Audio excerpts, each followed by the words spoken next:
कि इकोनॉमी में सब अच्छा है, बेहतरीन हो रहा है और मईशत बहुत ज़्यादा परवान चढ़ रही है, तो क्या ताजिर बरादरी भी अग्री करती है कि वाकई मईशत में सब अच्छा है? बिस्मिल्लाहिर्रहमानिर्रहीम। देखिए, बहुत सारी चीज़ें अच्छी हुई हैं। अब हम ताजिर बरादरी इसको एग्री करती है। अगर आप 2 साल पहले देखें तो बिल्कुल नोज डाउन जा रहे थे, 330 का डॉलर हो गया था। अल्हम्दुलिल्लाह आज 285 का डॉलर हो गया है। मूडीज की रेटिंग बेहतर हो गई है, स्टॉक एक्सचेंज ऊपर जा रही है, तो हम एक स्टेबल मूड पे आ चुके हैं। अब जो हमने कल बात की प्रेस कॉन्फ्रेंस की, हमारा एक फेडरेशन, एक रिसर्च सेल है जो वक्तन फवक्तन रिपोर्ट्स बनाता रहता है। ये जो इंडिया पाकिस्तान की जंग हुई, जिस तरह से अल्हम्दुलिल्लाह पाकिस्तानी जंग जीता, ये एक गंदा दुश्मन है। आपको पता है कि उसने अटैक करके हमारे बच्चों पर अटैक किया, बच्चे मारे और फिर जिस तरह से उसको जवाब दिया गया, उसको अगर आगे चलना है, वो आराम से नहीं बैठेगा। उसके लिए हमें अपनी इकोनॉमी को बहुत बेहतर करना है, हमें एशियन टाइगर बनना है। अगर हम उस लेवल पे जाएंगे तो हमें आउट ऑफ बॉक्स सोच के बात करनी पड़ेगी। आउट ऑफ बॉक्स सोच के बात करने का जो फॉर्मूला है वो हमने दिया कि जितने भी हमारे डिस्ट्रिक्ट और जितने हमारे डिविजन्स हैं उसको एम्पावर किया जाए। इस वक्त हो ये रहा है कि वहां पर चाइना में आप देखें ना, पूरा चाइना डिस्ट्रिक्ट इकोनॉमी के ऊपर बना है। तो हमारा जो रिसर्च विंग है वो district economy and sectoral economy पे काम करता है और वो अपनी एक रिपोर्ट बनाता है। तो हम कहते हैं जितने हमारे डिविजन्स हैं उनको एम्पावर किया जाए, उसमें कोई हुनर बैठा हो जिसको फील हो कि हमने इसको कैसे आगे लेके जाना है। ठीक है, ठीक है। अरे सर, ये जो अमरीकी मुआहदे हैं, इसके हवाले से पाकिस्तान के लिए क्या कुछ बेनिफिशियल आप देख रहे हैं आगे जाके, क्या कुछ फ़ायदामंद होगा? और दूसरा, जो पाकिस्तान के लिए मेरे ख्याल से एक बहुत अच्छा गोल्डन टाइम पीरियड का आगाज़ हो गया है, ये जो अब इंडिया ने एडवेंचर किया और हमने मुंह तोड़ जवाब दिया, फिर दुनिया भर में जो जितने भी ममालिक हैं, खित्ते में हमारी जोग्राफी हैसियत के मुताबिक हमसे तमाम लोग अपने ताल्लुकात को बेहतर करने के ख्वाहिशमंद है, ख़्वाह हैं। जैसे कि अब अमेरिका के ताल्लुकात हमारे साथ बहुत बेहतर हो रहे हैं, जिसका बड़ी तकलीफ भी है भारत को। इसके साथ साथ अगर हम बाकी ममालिक की बात करें, चाइना ऑलरेडी हमारा नेबर, हमारा दोस्त है, बाकी ममालिक के साथ भी हमारे अच्छे ताल्लुकात हैं। और अभी जो सिचुएशन अमेरिका के हिसाब से खास तौर पे बन रही है, तो आपको लगता है कि इससे हमारी मईशत, हमारी इकोनॉमी भी आगे जाके फ़ायदा उठाएगी? जी बिल्कुल, ये तो गोल्डन अपॉर्चुनिटी है। देखे ना, इंडिया तो गेम से आउट हो गया, उसमें तो 25%, फिर 25%, वो तो हिस्ट्री बन गया। जो बांग्लादेश और वियतनाम जो आपसे मुकाबला कर रहे हैं आपकी एक्सपोर्ट के ऊपर, उनके ऊपर 20% का टैरिफ है, पाकिस्तान पे 19% का टैरिफ है। अब हमारी गवर्नमेंट को चाहिए कि हमारी कॉस्ट ऑफ डूइंग बिजनेस, यानी कि हमारी इंडस्ट्री को रीजनली कॉम्पिटिटिव कर दे। हम कोई एक्स्ट्रा नहीं मांग रहे, हम कोई रिबेट की बात नहीं कर रहे। वहां पर जितनी बिजली है, वहां पर जितना इंटरेस्ट रेट है, उसको पाकिस्तान और उसको मैच कर दें। अगर आप मैच कर देंगे तो ये गोल्डन अपॉर्चुनिटी है पाकिस्तान के लिए टू टेक ऑफ। देखिए, अभी हम लोग जो है ना छोटी छोटी बातें कर रहे हैं। मैं तो कह रहा हूँ 100 बिलियन 200 बिलियन डॉलर पे कैसे जा सकते हैं। इतनी बड़ी अपॉर्चुनिटी जो हमारी गवर्नमेंट ने की, डार साहब गए, फाइनेंस मिनिस्टर साहब गए, वहां से 19% का टैरिफ लेकर आए, फील्ड मार्शल साहब को बुलाया जा रहा है, उनको बुलाकर इज्जत दी जा रही है। हमारा प्राइम मिनिस्टर शहबाज शरीफ साहब का एजेंडा जो है, अब वो क्या बोल रहे हैं, वो कह रहे हैं कि जो हमारे जीडीपी का साइज है वो 412 बिलियन डॉलर का साइज है, उसको हमने 1000 बिलियन डॉलर का करना है। उसको करने के लिए हमारे को बहुत सारी रिफॉर्म्स लाने पड़ेंगे, हम उसकी बात कर रहे हैं। ठीक है जी। अच्छा सर, आपने बिलियन डॉलर, 100 बिलियन डॉलर की बात की तो मुझे याद आ गया कि उड़ान पाकिस्तान मंसूबा, जिसमें बाकायदा ये अहद किया गया था कि इकोनॉमी को 2035 तक, हमने 2035 तक जो हमारी जीडीपी है उसको $1 ट्रिलियन तक ले जाना है, और ये हमारा अहद है और हम इसमें पूरी कोशिश करेंगे। जो इब्तदाई मरहला है, अगर उसकी बात करें तो आपको लगता है कि हमने मखसूस अहदाफ या टारगेट्स अचीव किए हैं? और ये जो हमने टारगेट रखा है कि जी जीडीपी हमारी 2035 तक $1 ट्रिलियन तक जाएगी, आपको लगता है ये हदफ बासानी हम पूरा कर लेंगे, अचीव कर लेंगे? मैं तो कहता हूँ उससे भी आगे जाना चाहिए, बट हम जो हमारी जो बेसिक्स हैं उसको हम करेक्ट करें। जो 78 ईयर्स से जो हम सिस्टम चला आ रहा है, जैसा कि आप जरा हाईलाइट करना चाहें तो मैं बताता हूँ। जैसे मैं जब डिस्ट्रिक्ट इकोनॉमी की बात करता हूँ या डिवीजन की बात करता हूँ, उसको एम्पावर करना पड़ेगा। पहले तो मैंने आपसे कॉस्ट ऑफ डूइंग की बात की कि हमारे को रीजनली कॉम्पिटिटिव करें। दूसरा, देखिए, हर डिवीजन के पास कोई ना कोई पाकिस्तान में प्रोडक्ट है। उस प्रोडक्ट को जब हम एम्पावर कर देंगे, वो प्रोडक्ट हर डिवीजन कम से कम 4-4, 5-5 बिलियन डॉलर की एक्सपोर्ट कर सकता है। 38 डिवीजन है, $200 बिलियन की एक्सपोर्ट हो सकती है। बट उसको एम्पावर करने के लिए उसका कोई मालिक होना चाहिए, उसका कोई ओनर होना चाहिए जो वहां पर फोकस होकर बैठे पूछे कि क्या मसले मसाइल आ रहे हैं, उसको कैसे चलना है, या उस एरिया की ताकत है क्या।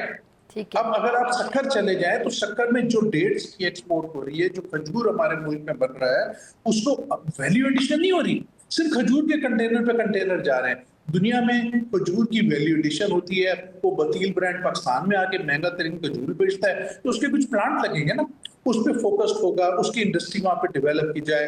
कहीं पर मैंगो आपका बन रहा है, मीरपुर खास में मैंगो बन रहा है, मैं वजीराबाद चला जाऊं तो वजीराबाद में कटोरी का आइटम बहुत खूबसूरत कटोरी बन रही है, मैं तो हैरान हो गया कि ये इस तरह का पाकिस्तान में काम हो रहा है। चिन्योट चला जाऊं, वहां पर जो फर्नीचर का काम हो रहा है, मैंने तो देखा गोरे फिर रहे थे वहां फर्नीचर ढूंढते हुए आए हुए थे, मगर वो कॉटेज इंडस्ट्री छोटी छोटी बढ़ ही नहीं रही, वो एक्सपोर्ट कर ही नहीं रही। उसको एम्पावर करने की जो हमने ये फॉर्मूला दिया है, उसको आप एम्पावर कर दें, उसको एम्पावर कर देंगे, वो हर आपका जो डिवीजन है वो कम से कम $5 बिलियन की एक्सपोर्ट देगा।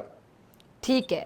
अच्छा सर, ये जो कारोबारी तबका है उसकी जानिब से शरह सूद जो 6% करने का मुतालबा किया जा रहा है, और ये वाज़े तौर पे कहा जा रहा है कि इसका गवर्नमेंट को बड़ा फ़ायदा होगा, गवर्नमेंट के लिए बड़ा बेनिफिशियल होगा, तो ज़रा आसान अल्फाज में नाज़रीन को समझाइएगा कि हुकूमत को इसका किस किस तरह से फ़ायदा हो सकता है। मैं आपको बहुत ईजी वे में समझाता हूँ। जी जी।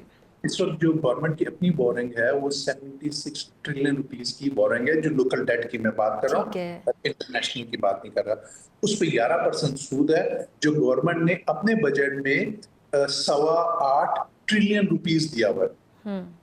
ठीक हो गया? ठीक है। अगर इस पर 3% कर दें तो ये 5 ट्रिलियन रह जाता है। तो 5 और 8.25 जो 3.3 ट्रिलियन रुपए है, जो डॉलर में मैं कैलकुलेट करूं तो अराउंड 11-12 बिलियन डॉलर बन जाता है। ये तो गवर्नमेंट का सेव हो जाएगा। आज हम ये कहते हैं गवर्नमेंट को कि जब आप ये कम करेंगे तो इंडस्ट्री भी चल जाएगी। जब मेरे को रीजनली कॉम्पिटिटिव करना है तो मेरे रीजन में तो 5% सूद है, 6% सूद है, तो मैं 11% सूद से तो मुकाबला नहीं कर सकता उनका जाकर। या जैसे बिजली महंगी है, तो ये सिंपल है कि इसको कर दे। बट गवर्नमेंट का भी एक पॉइंट ऑफ व्यू है कि कम क्यों नहीं कर रही, वो भी मैं आपको एक्सप्लेन करता हूँ। गवर्नमेंट कहती है बूम एंड बर्स्ट साइकिल आ जाता है। जब भी हमने 2021-22 में इंटरेस्ट 6% किया, इकोनॉमी तो बूम की और फिर इकोनॉमी बर्स्ट हो गई। तो हम गवर्नमेंट को ये समझा रहे हैं 2022 में जब इकोनॉमी बर्स्ट हुई तो $3.5 बिलियन की कोविड की वैक्सीन इंपोर्ट हुई थी मुल्क में, और साथ ही रशिया और यूक्रेन वॉर हो गई थी, तो ऑयल कीमत कहीं से कहीं बहुत ज्यादा चढ़ गई थी, तो इसलिए हमारा इंपोर्ट का बिल बहुत बढ़ गया और हमारी इकोनॉमी बर्स्ट हुई। उसको भी कंट्रोल करने के लिए अगर आप करते हैं, खुदा ना खास्ता ये चीजें तो देखा ना दुनिया में आती रहती हैं कुछ, तो हम अपनी इंपोर्ट को कंट्रोल कर सकते हैं, और 1000 तरीके हैं। बट एक दफा इकोनॉमी को खोलें, इधर हमारे को अशद जरूरत है। अच्छा सर, दूसरी चीज़ ये कि जितने भी हमारे यहाँ बहुत से लोग हैं जो कि अफोर्ड कर सकते हैं, तो हम बाहर के जो ब्रांड्स हैं उनके प्रोडक्ट्स को बड़ा खुशी से इस्तेमाल करते हैं, और उन पे हम अच्छी खासी टैक्स की अमाउंट भी पे करते हैं। और जो हमारे यहाँ इंडस्ट्री है, मतलब मैं बड़ी जगहों पे कहती हूँ कि हमें अपने लोगों को प्रमोट करने की बहुत ज़रूरत है ताकि हमारी एक्सपोर्ट्स भी बढ़ें। हमारे यहाँ बहुत से ऐसे लोग हैं जिनके पास अच्छे आइडियाज़ हैं, जो कि काम करना जानते हैं या फिर छोटे लेवल पर काम कर रहे हैं, और अच्छे प्रोडक्ट्स भी बनाए जा सकते हैं। उन प्रोडक्ट्स का जो नेमुल बदल हो या उनके ऑल्टरनेट के तौर पे इस्तेमाल किए जा सके, जिनकी प्राइस भी कम हो, और फिर जब उनके रिजल्ट्स अच्छे हों, आजकल सोशल मीडिया का दौर है और वहाँ पे जिस तरह लोग फिर फीडबैक देते हैं, तो फिर लोग हमसे वो डिमांड करें और हम एक्सपोर्ट करें उन प्रोडक्ट्स को। देखिए, एक तो आपने मेरे दिल की बात की है क्योंकि ये बात मेरे दिल में बहुत बार आती है, लेकिन इस पे कोई अमल नहीं करता। आप इंपोर्ट सब्स्टिट्यूशन की बात कर रही हैं कि जो चीज इंपोर्ट हो रही है वो मेरे मुल्क में क्यों नहीं बनती, जब मेरे मुल्क और मुल्क में बनेगी तो एक्सपोर्ट भी होगी, दूसरे लोग हमसे मंगवाएंगे, उनकी इंपोर्ट कहलवाएगी वो। एम्प्लॉयमेंट, और ऊपर से सॉरी मैं आपकी बात काट रही हूँ, ऊपर लिखा होगा मेड इन पाकिस्तान, तो ये भी बड़ी खूबसूरत बात है। कितना प्राउड फील करेंगे एग्जैक्टली। तो वो जब हमारे मुल्क में बनेगी तो हम एम्प्लॉयमेंट भी जनरेट करेंगे मुल्क में, बेरोजगारी खत्म हो जाएगी, एक्सपोर्ट हो जाएगी और टैक्स भी देगी। बट वो वक्त बनेगी जब हम कॉम्पिटिटिव होंगे, रीजनली कॉम्पिटिटिव होंगे।